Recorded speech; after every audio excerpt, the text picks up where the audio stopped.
meus amigos, a tarde de segunda-feira reservou surpresa para muita gente. Gente que gosta do Lula, gente que odeia o Lula, gente que tá do lado do Lula, gente que é inimigo político do Lula, porque o ministro do STF, Edson Fachin, entendeu que o ex-juiz federal Sérgio Moro não tinha competência para julgar os casos do Lula que estavam lá na vara, na 13ª vara para ser específico, em Curitiba. Por conta disso, as condenações em relação ao Lula foram anuladas, inclusive condenações que foram feitas pela substituta do Moro depois, ou pela sucessora do Moro, como a gente pode falar. Mas bora falar um pouco mais sobre isso aqui, porque talvez essa decisão do STF, em específico por parte do Edson Fachin, não foi para fazer valer a lei necessariamente, mas sim para preservar a Lava Jato e livrar o Sérgio Moro de qualquer problema futuro. Bora pro vídeo.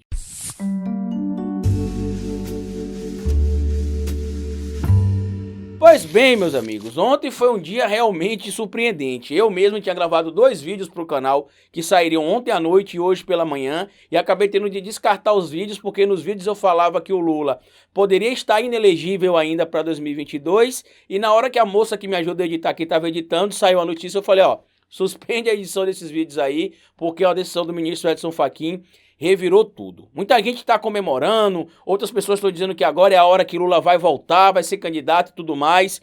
E a gente precisa ter calma, por 2 motivos. Primeiro ponto, a decisão do ministro Edson Fachin, ela não anula o processo contra o Lula. Ela não está julgando o mérito do processo. Ela basicamente anulou as condenações por entender que o Sérgio Moro, por não ser o juiz natural que envolveram os casos que levaram à condenação do Lula, ele não poderia condenar o Lula e por conta disso a condenação feita por ele e que foi confirmada inclusive por outras instâncias, por outros órgãos, ela foi anulada. Agora todo esse material, tanto a condenação do sítio de Atibaia feita pela Gabriela Hart, se não me engano, esse é o nome da juíza, quanto a condenação do triplex de Guarujá, elas vão ser direcionadas lá para Brasília. E aí o juiz federal em Brasília, que receber esse material, ele vai decidir se ele reutiliza o material que foi coletado pela 13ª vara de Curitiba, se ele confirma algumas decisões já tomadas pelo juiz Sérgio Moro à época. O problema é o seguinte, o STF estava para decidir, inclusive nesse semestre ainda, possivelmente,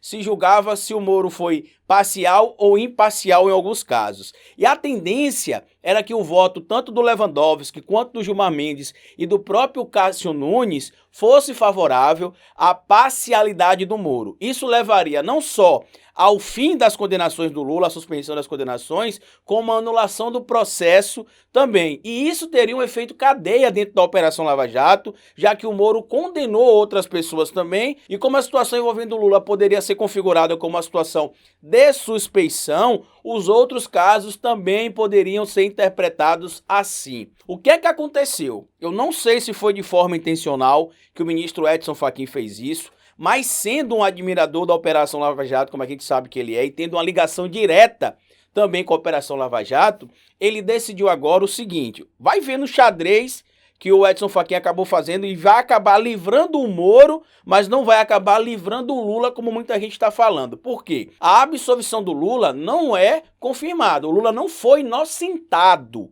As condenações dele na primeira e na segunda instância foram anuladas. O material que está em Curitiba vai ser encaminhado para o Ministério Público de Brasília e o juiz vai receber lá e vai decidir, como eu já disse, se usa ou não o material que já foi colhido e isso vai dar uma celeridade maior ao processo. Imagina aí se antes, sem esse material já tinha celeridade no caso do Lula, imagina agora. E o juiz ele pode decidir condenar de novo o Lula. Só que dessa vez o juiz que não estaria maculado com essa ideia de que era parcial, que foi ministro da Justiça de um presidente. Essa decisão do ministro Edson Fachin livra o Moro. Por que que livra o Moro? Existiam cerca de 14 pedidos de investigação sobre a suspeição do Moro no STF para que julgasse a suspeição dele. Com essa decisão do ministro Edson Fachin de entender que o Moro não era o juiz natural do caso, então ele não tinha competência para julgar os casos, não teria mais em tese a ideia da suposta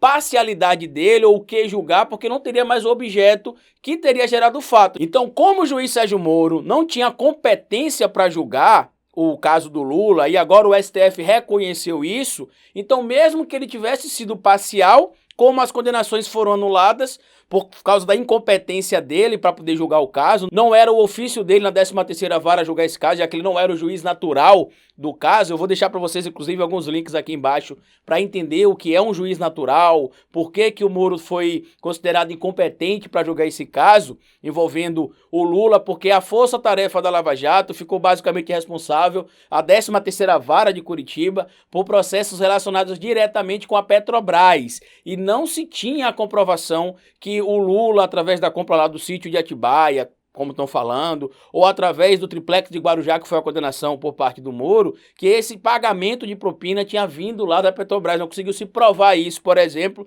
Então, por conta disso, teve a ideia da incompetência. E como não tem mais o objeto, né, a condenação, não teria mais a suposta parcialidade a ser julgada. Tanto que o próprio Fachin decidiu arquivar esses pedidos feitos pela defesa do Lula e por outros grupos também. Só que tem um problema. O ministro Gilmar Mendes, que é garantista, como vocês sabem, está querendo ignorar essa decisão do ministro Edson Fachin, baseado no artigo 96 do Código de Processo Penal, que fala o seguinte: segundo o qual o reconhecimento de suspeição deverá preceder qualquer outro, inclusive de incompetência para julgar. Ou seja, mesmo que o juiz seja considerado incompetente para julgar o caso posteriormente, caso tenha acontecido o ato de parcialidade, ele deverá responder. A ideia, inclusive, inicialmente, era que essa pauta fosse colocada em votação ainda neste semestre, mas dados os fatos que aconteceram ontem, tá todo mundo dizendo nos bastidores que o ministro Gilmar Mendes vai trazer isso hoje para dentro da votação no STF. E isso vai gerar um certo problema, porque caso o Moro seja considerado parcial, aí a gente vai ter um efeito dominó dentro da Operação Lava Jato. O que o Edson Fachin fez, entre aspas, foi livrar o Lula para salvar a Lava Jato, livrar o Lula momentaneamente, porque ele sabe que o juiz de Brasília, do Distrito Federal, melhor dizendo, ele pode manter a condenação ou condenar de novo o Lula em primeira e segunda instância. Então, não tem uma garantia que o Lula vai ser absolvido. Porém, ao tomar essa decisão, ele preserva as outras condenações da Operação Lava Jato, porque o Moro não teria mais o julgamento de suspeição. O que eu quero deixar claro, inclusive, para vocês nesse vídeo aqui, são esses dois pontos. O primeiro ponto: o Edson Fachin não é próximo do PT, não é brother do PT, não decidiu isso para jogar o Lula. Ao contrário, ele decidiu isso, na minha opinião e na opinião de vários analistas aqui relacionados ao direito, ele decidiu isso para preservar a Operação Lava Jato. Só que, em contrapartida, o ministro Gilmar Mendes, como eu já disse, que é um garantista, que defende o que está na lei, se está na lei tem de ser aplicado, se não está tem de ser ignorado, e por aí vai. Ele aparentemente vai levar para votação hoje a suspeição do Moro. E caso se confirme a suspeição do Moro, aí o processo do Lula será anulado, não só as condenações, tá? O processo será anulado, descarta-se tudo, volta tudo de novo para a primeira instância, coleta de dados, ouvir testemunhas e todo o rito que a gente sabe que acontece dentro de um processo. Eu queria lembrar para vocês, antes de encerrar esse vídeo aqui, inclusive, que a PGR já recorreu dessa decisão do ministro Edson Fachin, e a tendência é que isso seja votado em plenário. Só que como o plenário do STF já votou favorável ao ponto de vista do ministro Edson Fachin em situações anteriores, a tendência é que se tenha essa ideia aí confirmada também pela corte. Então muita gente já está falando sobre chapas para 2022 envolvendo o Lula. Eu vou até fazer um vídeo depois desse falando sobre isso, mas o momento agora, gente, é de ter calma, porque nesse momento o Fachin está dando uma ludibriada nas lideranças de esquerda, salvando o Lula, entre aspas, como eu já disse, porque ele pode ser condenado de novo por outro juiz agora que vai pegar o caso, mas vai preservar as condenações do Moro e livra o Moro supostamente dos processos de parcialidade. Pelo menos essa aparentemente seria a intenção, mas de acordo com o interesse do ministro Gilmar Mendes, o objetivo pode ser outro. Mas eu queria pedir a vocês que comentassem aqui embaixo o que é que vocês acham disso. Queria pedir que vocês compartilhassem esses vídeos com outras pessoas, porque somente assim a gente vai conseguir ampliar o nosso alcance aqui. E se você puder colaborar com o nosso trabalho, aqui embaixo tem o botão do nosso Apoia-se, também tem o botão do nosso Seja Membro. Na verdade, tem um link do Apoia-se na descrição do vídeo e tem o botão Seja Membro aqui embaixo. E uma maneira que vocês têm de colaborar com o nosso trabalho, que ele é independente e só existe graças a vocês. Eu acho que ficou fácil de entender, é um conteúdo um pouco complexo, mas eu acho que deu para entender. Se tiver qualquer dúvida, as fontes estarão aqui embaixo no primeiro comentário fixo. E como eu sempre digo aqui no final do vídeo, cabeça vazia e oficina para Bolsonaro.